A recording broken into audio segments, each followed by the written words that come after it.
Hello everyone, my name is Emily Golda. Today I would like to talk about the coronavirus, or better known as COVID-19. I will also be discussing the Corona Task Force and their briefings, as they help people with communicating on what's going on. With everyone social distancing and millions of people unemployed, the economy is sinking because of this virus. I will talk about the history and how it's taking a mental toll on civilians, and how the task force is going about this virus. The coronavirus is made up of many different viruses. There was SARS-CoV-2, which originated in the 90s. This virus was also originated in bats, and it came from China, just like how COVID-19 came from China. Many people call it the Wuhan virus or Chinese virus because there is a conspiracy theory that it was man-made in a lab. Others believe that it started in China's wet markets, which are very unsanitary. First case in the US was back in January of 2020 because many Americans went to China for their leap year. No one thought this would turn into a pandemic. Then, all of a sudden, this started spreading rapidly, and universities, schools, restaurants, salons, etc., were forced to shut down to stop the spread. This is definitely taking a mental toll on people. Americans every day since this pandemic have been filing for unemployment and it's at an all-time high. Millions and millions are becoming depressed and anxious from not seeing their loved ones, staying inside and dealing with financial issues. I think the media is doing a great job with having mental health counselors on the news and hotlines. The 2008 recession had many people commit suicide because of the financial difficulties, but so far there hasn't been much suicide with this virus. With President Trump releasing the trillion-dollar stimulus package, many Americans qualify. This is a great thing because the American people are in a time of need. New studies show that people can carry the virus with them for approximately 3 days and show no symptoms. For example, a child who lives with their grandparents, and the grandparents get it because they are more susceptible. Currently, the US has the highest death rate in the world due to COVID-19. This is because the US has billions of people. It was first a country, Italy, but Italy is a small country and has less population, so therefore not as many people passed away. Italy has also a majority of elders because it is a very relaxed lifestyle there. So they'll smoke a lot and they'll drink a lot, so their body's already not healthy and it's a lot of older people. So that's why Italy had the highest death rate. People that are more older are likely to get it and die from it, but not all people. Not saying that young people can get it because they can. Unfortunately, a couple days ago, a 27-year-old passed away from the virus, so it can be anyone. Another issue that the media is bringing up is whether or not China is lying about their numbers, people who died from the virus.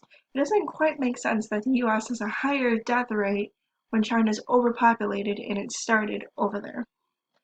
Many Americans believe that China should pay for spreading this virus and at first keeping it a secret. In the news, journalists and doctors who tried to expose the virus and how dangerous it is was found dead or disappeared. Sounds suspicious, right? President Trump, who has been trying to manufacture our own stuff and not turn into a globalist world while depending on other countries, all of a sudden this virus comes out of China because President Trump wants to make our own stuff and not rely on China. This virus might have been used for economic world power because China is now saying, you guys now have to rely on us. There are many different conspiracy theories about this virus that the media is covering up. Many civilians are getting sick and dying every day, and that's Trump's task force briefing.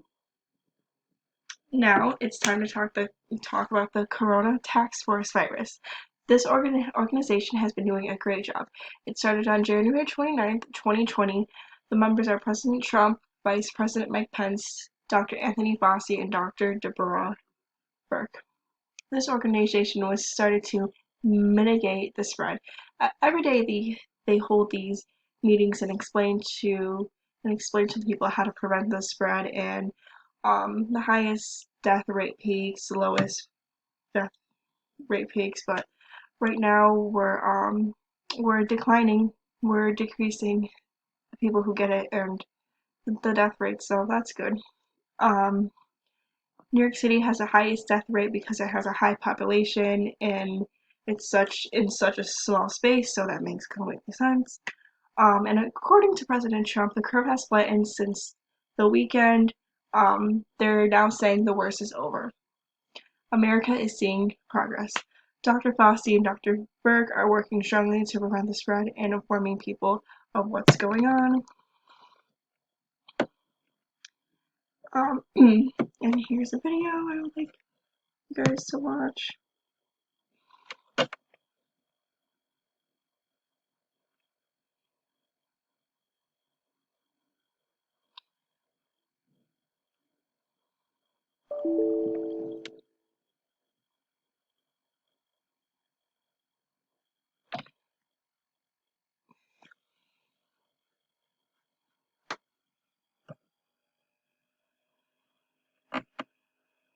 Pieced it together. I would say it took less than 2 hours. It was done in a single. So this was released by government employees, by people here at the White House, this campaign style. I would use the word for this. All they did was took some clips and they just ran with it. And the reason they did is to keep you honest. Now, I don't think that's going to work. It's not going to have any impact. But just think of it. You heard the clips. You heard what I said. They said, I acted late on closing down the country. Some people wish we never closed it down. Now, if we didn't, we would have lost hundreds of thousands of people. You know, interestingly, so I'm against it. We did the right. Everything we did was right. If we would have closed down, along the way here, you think everything you did was right? Well, look, governors should have had ventilators. They chose not to have them. We were able to get them ventilators. You haven't heard, other than, you know, there was a lot of panic, a lot of screaming. We want ventilators.